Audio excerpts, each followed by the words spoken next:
Welcome to the deep dive. Today we're looking at, well, a pretty radical idea in language learning from Benny Lewis's book, Fluent in 3 months. The usual advice is years of classes, right? But Lewis says maybe 90 days Mhm. if, and it's a big if, you change how you think about it, especially about messing up. So our mission today is to really get into those psychological shift, the practical stuff, so you can actually start talking instead of just, staring at grammar books. And with me is our expert who actually put these ideas into practice, learned English way faster than, well, anyone expected using this approach. Welcome. Thanks. It's Yeah. great to talk about this. Yeah, my first attempts, they were all textbooks, drills. Yeah, Hmm. trying to pass tests. I sort of treated English like chemistry, something you just memorize and Yeah. then maybe use it later. But you never felt ready. Never. I was just paralyzed, honestly, afraid of getting the verbs wrong, sounding silly, all that. Okay, let's unpack that. So, what really changed? What was the fundamental shift compared to those traditional methods? When did you start seeing real progress? It was realizing something Benny talks about a lot. Language has to be lived. You can't just learn it like facts from a book. He mentions his own story, right? 6 months in Spain, studying hard, grammar charts and all that. Yeah. And he could barely ask basic questions. He knew the rules, but couldn't, function. He was always putting it off, thinking, I'll speak when I'm better. The I'm not ready yet trap. Exactly. And that comes from the wrong kind of motivation, what he calls extrinsic motivation. Extrinsic, meaning like outside reasons. Yeah, tangential things.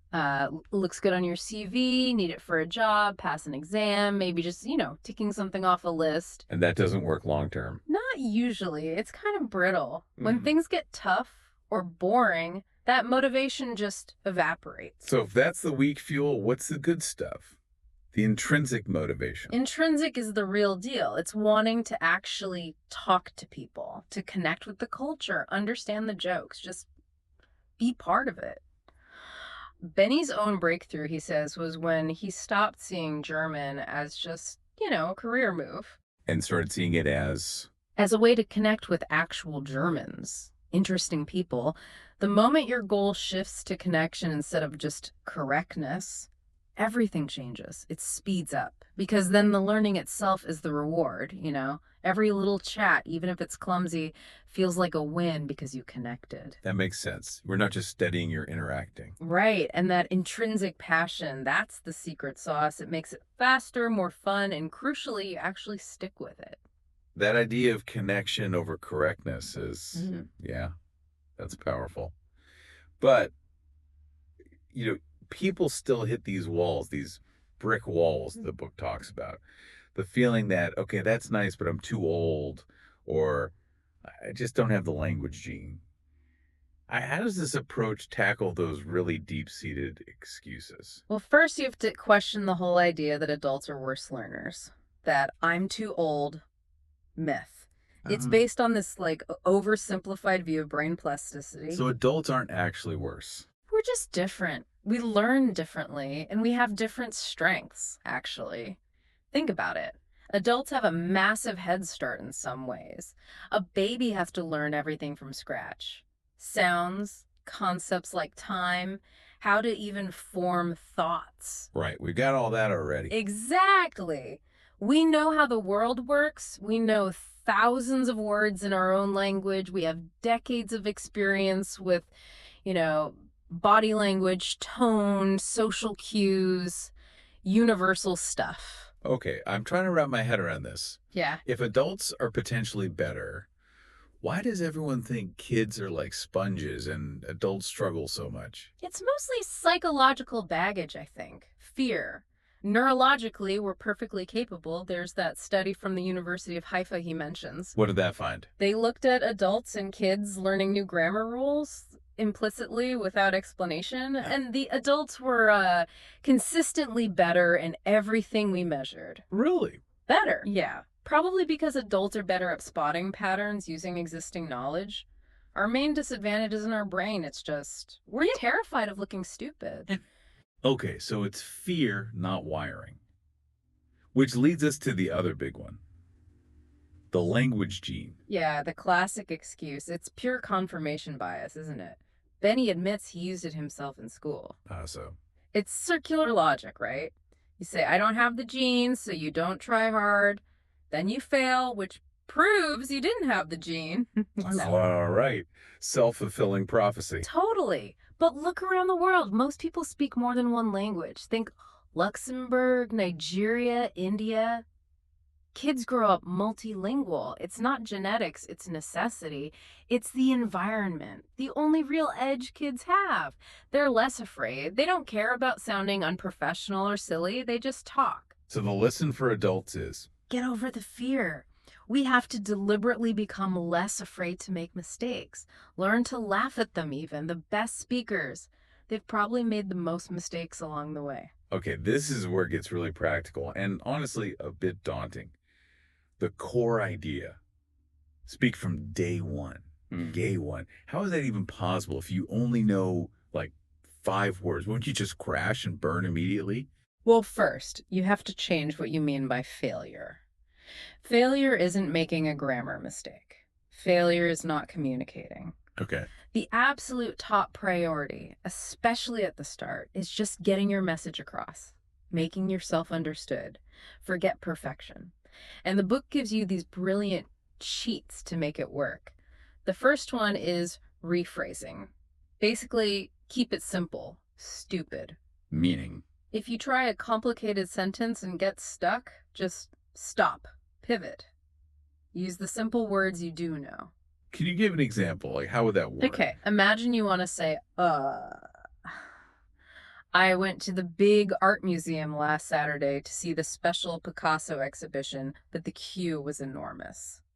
That's tricky for a beginner, right? Yeah, lots of specific words. So you rephrase. You say something like, I go museum, art, yesterday, many people, line long, not go inside. Ah, okay. It's basic, but you get the point across. Exactly. It's not elegant, but it's communication. And that's a huge psychological boost right at the start.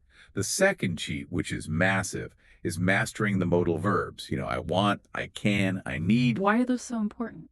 Because if you learn just those few basic conjugations, you can stick the infinitive, the dictionary form of almost any other verb right after them. Oh, right. So you don't need all the different endings immediately. Precisely. It bypasses like 90% of the conjugation nightmare early on. Instead of learning, I travel, he travels, we traveled, you just need I won, plus the word travel. It simplifies everything. That is clever. A real shortcut past that initial grammar hurdle. But okay, how do you keep a conversation going? What if you're like 3 minutes in and your mind goes blank? You forget the next word. Key rule. Stay in the target language. No switching back to English if you can help it. But the awkward silence. That's where the Jack Sparrow method comes in. Wait, the Jack Sparrow method?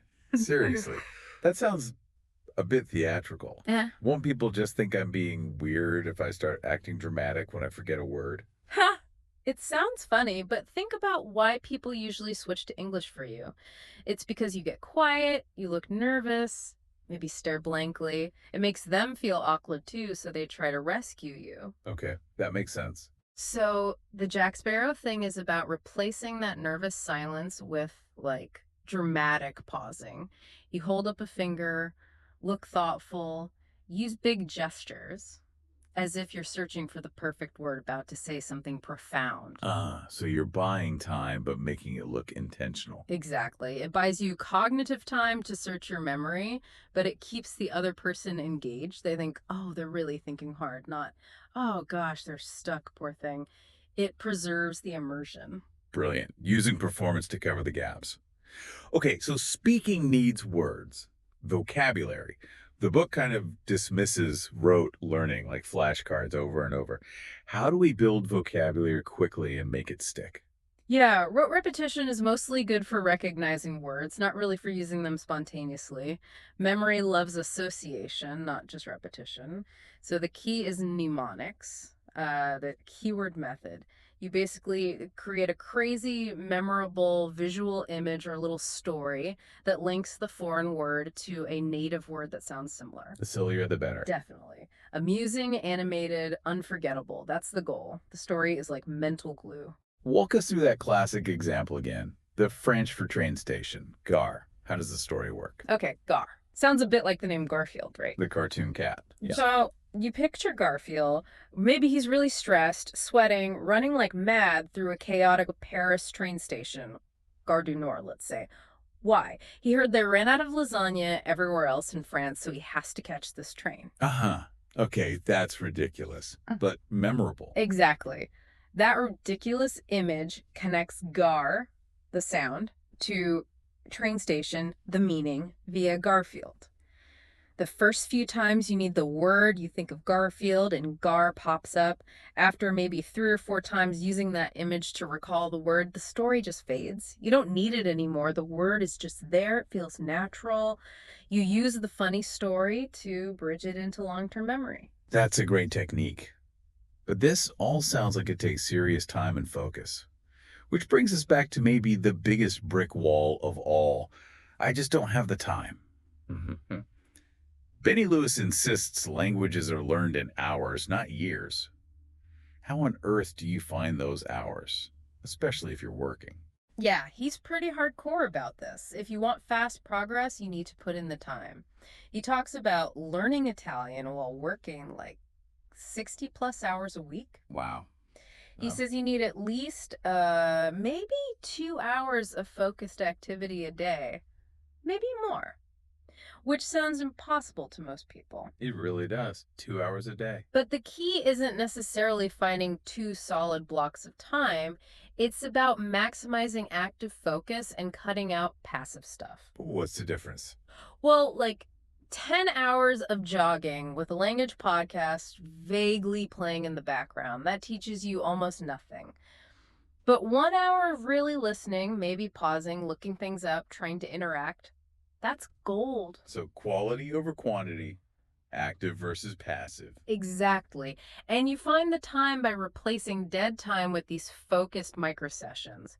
15 minutes on the bus, don't scroll social media, review your mnemonics, lunch break, schedule a quick 30-minute chat online with a language partner. Ah, fitting it into the gaps. Yeah, these intense bursts of active learning scattered through the day. That's how he managed it with a demanding job. And one more thing, strategic breaks. He found that after about 3 weeks of really intense focus, you naturally hit a wall. Motivation dips. Burnout. Totally. And the answer isn't just to grind harder, it's to plan a break. A weekend off languages, a few days doing something else entirely. It's like a reward, and it recharges you for the next push. That makes sense. Build in recovery time. Okay, we've covered a lot. The mindset shift. Speaking from day one, these practical tools for vocab and managing conversation, finding the time. As we wrap up, what's the final, maybe provocative thought or challenge you'd leave people with from all this? I'd say reflect on why you think you failed before if you tried learning a language. Was it really you? Or was it the method? Focusing only on grammar, delaying speaking forever, relying on weak motivation, that approach is almost designed to fail for many people. You're likely not incapable. Maybe your approach was just broken. The only real failure is not trying to communicate at all. So stop waiting until you feel ready. You won't ever feel perfectly ready. Fix the approach, embrace making mistakes, and just start talking now. There's that great quote at the end of the book. Yeah. The best time to plant a tree is 20 years ago. The second best time is now. Powerful. Now is the time. Thank you so much for walking us through this. And for everyone listening, we hope this deep dive inspires you. Embrace the communication, find someone to talk to, and try these techniques out. Start today.